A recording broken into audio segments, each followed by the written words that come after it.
Hola, hoy tenemos de invitado a Elías Shushlev, que viene a platicarnos de la cultura hacker.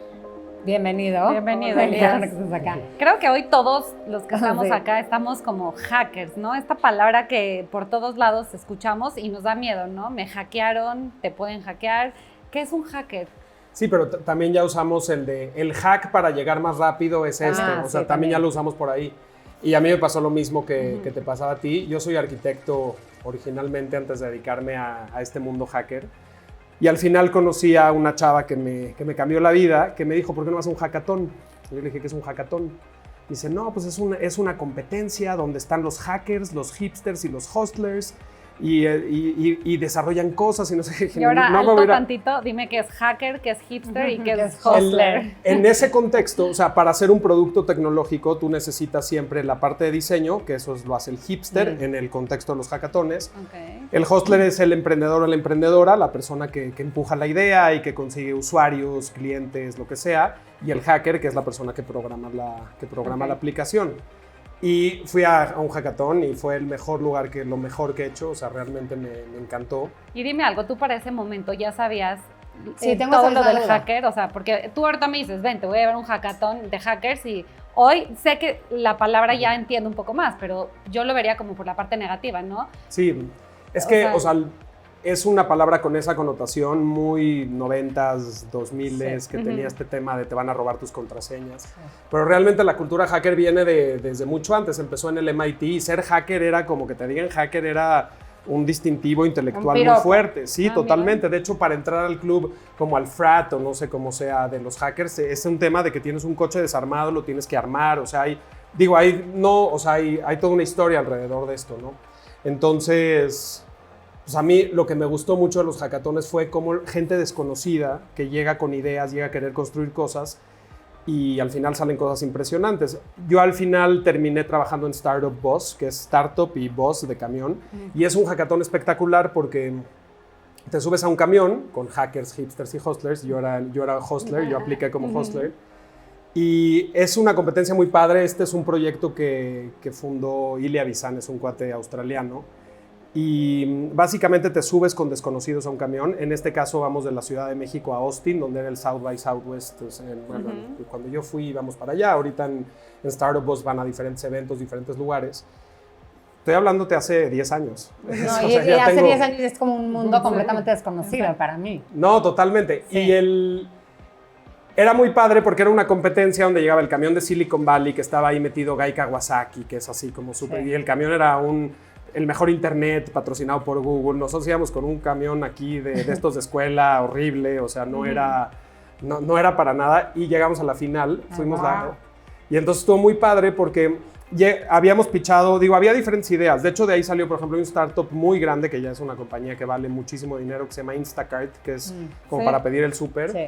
O sea, hay varias cosas, varios founders que han salido de ahí, que han estado, y se hizo una comunidad muy padre, y yo ahí me encantó el mundo, ahí empecé yo a conocer mucho el mundo de la programación, de conocer este tema, pero lo que más me gustó es cómo el mundo venía cambiando y cómo podíamos alrededor de eso hacer una escuela para hackers. Claro. Y así fue como ya terminando el tema en Startup Bus, decidimos, yo y 2 socios que conocí en el hackathon, conocí en diferentes hackatones de hecho, decidimos hacer una escuela de hackers. ¿Por qué escuela de hackers?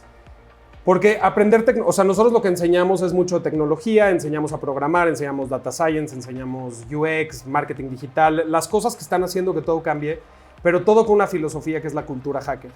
Y ahí es donde todo se pone muy padre porque para nosotros la filosofía hacker, la cultura hacker es una moda, es una... modalidad. Un modo de ver la vida, es un modo de ver la vida, o sea, y tiene que ver, ahí siempre me vuelo un poco con temas de historia, pero a veces a nosotros nos enseñaron, es mucho esta pasión por aprender, por investigar, por hacer, que a nosotros nos enseñaron mucho este tema de que pues, las clases de historia era como... Pero la verdad es que las clases de historia importan y tiene que ver mucho como... Si tú te vas a las revoluciones industriales, o sea, la revolución industrial, estamos hablando de la primera, ahora hay 4, y ahí fue la revolución, porque nadie sabía que iba a haber 4. Pero básicamente los seres humanos estuvimos en el mundo pues, de la agricultura y estuvimos en eso por muchísimos años. Y antes de eso pues, eran nómadas. ¿No? Pero Cuando llega la revolución industrial, 1700 y pico, de repente todo cambia. Empiezas a traer la máquina de vapor, esa fue la primera, Claro. ¿no? Y con un invento de esos, se hace todo un rollo alrededor de eso. O sea, si tú ves, por ejemplo, en East Coast y West Coast, vas a San Francisco, a Nueva York, y tienes por ejemplo, los barrios chinos, se dan porque fueron migraciones donde venían a poner las vías del tren.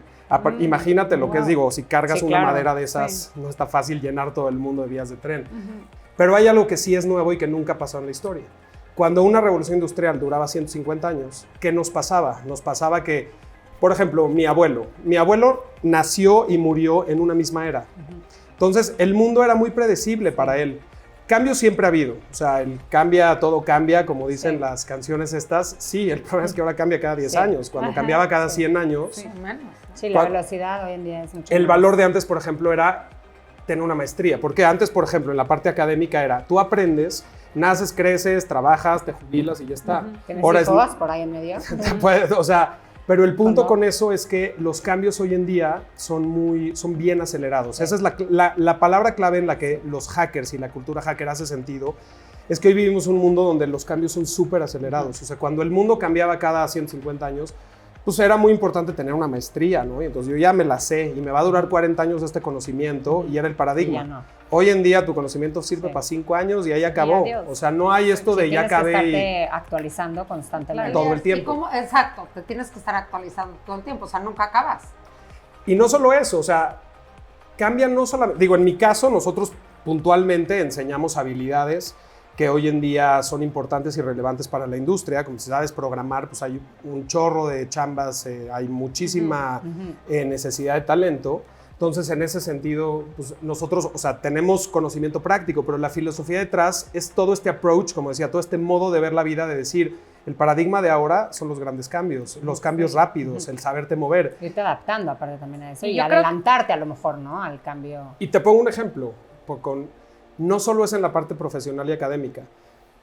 Tú velo, antes la expectativa de vida eran 50 años. Sí, 100%. Para los hijos de mis hijos ya va a ser 120 Sí, años, sí. hasta Sí, 120 ya a va a mí ser... eso me impacta Sí, a mí mucho, que también. cuando yo era niña veía a los de 70 grandes y Y eran- veo a oye, los de claro. 90 muy bien. Sí. No, hoy en día ves señores de 70 corriendo Sí, maratones, sí, sí, sí. esa es otra cosa. Eso a mí me Y impresiona. es que todo eso va evolucionando. Y tú velo, el matrimonio se inventa cuando la gente vive a 40 años. Claro. Cuando vive 120 Claro. no estoy tan seguro que la Que gente... lo vean inventado. O sea, no, es que es diferente, o Sí, sea... claro, claro. Y tienes... Sí, porque Claro, muchas toda la puesto vida. reglas. Y eso Para cambia por la salida. expectativa de vida, incluso la misma ética. Hoy en día estamos teniendo problemas de ética de qué va a pasar con mis datos, cosas que hace 10 años que estaba hablando de eso.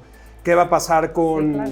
las estructuras familiares? O sea, hay mil tipos, o sea, la gente está regada por todo el mundo, o sea, Pero es difícil, o sea, personalmente yo, a mi edad, de verdad. A mi edad. Me siento. Es que sí La está de 80, viejita. soy la vieja. Me siento como retrasada, como que te juro, pasa escucho así. todo lo que pasa y digo, ¿cómo? ¿Cómo Sí, lo hago? sí. ¿Cómo? Y muchas veces nos da flojera aprender que claro que se puede, pero que ahí tú lo puedes ver. actualizarte. Toda esta ola nueva, a ver, los cambios van a venir con pandemia, sin pandemia, Sí, aquí lo vemos, sí. o sea, los cambios cortos están sucediendo, el cambio de, o sea, en el momento que tenemos internet, todo cambia completamente, nuestros hijos, o sea, yo en mi La caso, mis hijos satisfacción van a inmediata, vivir, a mí me impacta eso. eso es bien importante, la parte en de el los segundo que trastornos quieras, psicológicos, el FOMO, ¿quién hablaba Sí, del FOMO sí, hace 15 años? sí. Digo, no digo que el FOMO sea un trastorno, no, yo no soy pero- psicólogo, pero ya pero... es- Ni sabías ni te enterabas. Ahora todo, quieres Claro. estar en todo. Y ya quieres- hay el JOMO, ¿no? ¿Cómo se llama? De que es Sí, el joy of missing out, ¿no? Exactamente. Ah, ¿en serio? Sí, ya hay. Ahí está también o sea, los cambios vienen desde la ética, la psicología, la parte laboral, todo tiene cambios, como el urbanismo, cómo nos vamos a estructurar en ciudades donde, no sé, por ejemplo, el Hyperloop, donde vamos a poder llegar como una red de metro por temas que van por un transporte que Sí, está pensado claro, en usar como cápsulas que van más como al centro de gravedad, ese tipo de cosas. ¿Qué va a pasar cuando nuestros hijos puedan ir a Guadalajara y esté a 15 minutos en metro? Pues todo lo que concebimos como ciudad y todo eso Vale. antes no pasaba y es lo que nos pasaba mucho con las generaciones anteriores a nosotros. Y eso es lo que los hackers hoy nos vienen a regalar, nos vienen a dar. No tanto eso, sí, pero los hackers lo que pasa es que se sienten cómodos con el cambio y esa es la gran diferencia del approach a la vida. Si Es tú una tienes, cultura, realmente es una cultura. claro, porque Exacto. tú tienes por un lado el dogma, esto no puede cambiar, Sí. esto así es, yo soy maestro, yo soy esto. Y el hacker es como, yo soy un eterno aprendiz y yo voy viendo versión. Eso, a mí a lo que me fascina y que lo puedes traducir al mundo del coaching, digo, no creo que tenga yo la habilidad para eso, pero tú te metes, por ejemplo, a ver cómo era Facebook hace 5 años. Y lo ves ahorita, o sea, si tú pones y se ve viejo, se ve horrible. ¿Han visto esos de Google que son, que dices, ¿cómo usaba yo esto, no? Sí. Y no pasa nada, porque no son productos terminados, no son un edificio que ya terminó y que ahí está. Son versiones. Y el hacker se ve a sí mismo como, yo soy una versión, yo hoy estoy aprendiendo esto, y yo voy y salgo al mercado y lo aprendo, y si funciona bien, y si no funciona lo cambio. Y es todo este tema de no hay dogma, aprendo a aprender, aprendo a construir, aprendo en comunidad, aprendo desde la pregunta, aprendo rápidamente.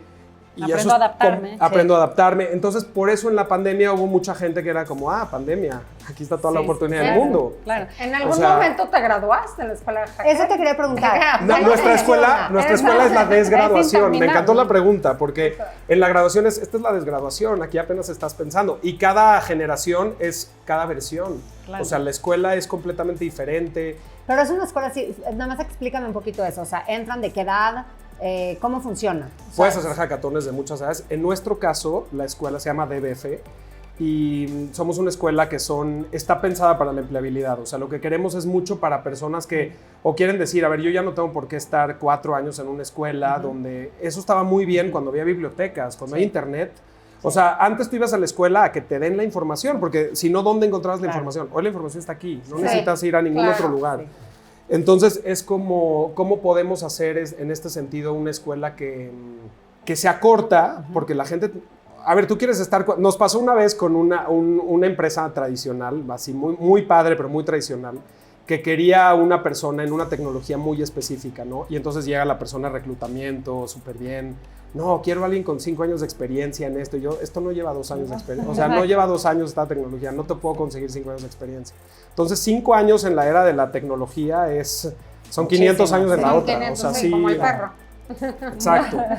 Entonces, en ese sentido, llegas a, ¿cómo es la experiencia? Llegas con un grupo de personas, es siempre un hackathon, construyes productos y en el inter vas aprendiendo a ver lo que tienes que hacer y vas aprendiendo sobre, en nuestro caso es programación o ciencia de datos. Ciencia de datos es importante, ahorita la cantidad de data que hay, o sea, tú lo ves, un ejemplo que se puede entender muy bien es Waze. Para que Waze pueda entender perfecto por qué hay tráfico aquí, es porque hay mucha data que está alimentándolo y hay mucha data histórica también que sabe que a la 1 de la tarde aquí se pone mal siempre, o sea, y toda esa data se empieza a procesar de alguna manera, pero digo, todos los famosos algoritmos, toda esta cosa, o sea, nosotros la gente empieza a aprender cosas muy puntuales, pero siempre construyendo productos, siempre en comunidad, siempre con personas, siempre aprendiendo, porque se van a salir de la escuela y van a seguir teniendo que hacerlo. Pero es terminando preparatoria, digamos, esa es la idea. Tenemos gente de prepa, pero en general la mayoría de la gente nos ve o como un sustituto a la universidad o como un acompañamiento o como una tipo maestría de gente que dice, oye, a ver, yo le quiero entrar y en 6 meses estoy hecho. Tenemos de todo tipo de gente, la verdad, es que ha habido, y además hasta hay todo tipo de gente, es un tema social muy padre. Y a mí me pasó justo eso, yo soy así medio de que me gustaba ir a conciertos y me la vivía en festivales, y como que siempre soñabas, ¿no? Con Woodstock y la idealización, y los conciertos ahorita ni son Woodstock ni nada. Y justo cuando fui a un hackathon dije, es que este es el Woodstock de ahora. O sea, esto es justo donde está la gente... Lo que los hippies, o sea, esto es lo que en este momento dices, no, esto está de pelos. Si quieren entrarle y sienten como Leslie, ¿y cómo le hago? Métanse a DBF y te va llevando. ¿Qué crees? Y con eso quiero cerrar. Es justificarse, pensar que me quedé atrás. Porque siempre, o sea, existen cosas como la tuya, como tu escuela, que siempre van a permitir ir un paso adelante. Sí, y nuevas posibilidades. Simplemente sería yo la que me frene. Entonces... siempre hay posibilidad. Sí. Pues, gracias, Elías. Gracias por estar acá. Gracias. Nos vemos en el siguiente capítulo. Gracias a todos.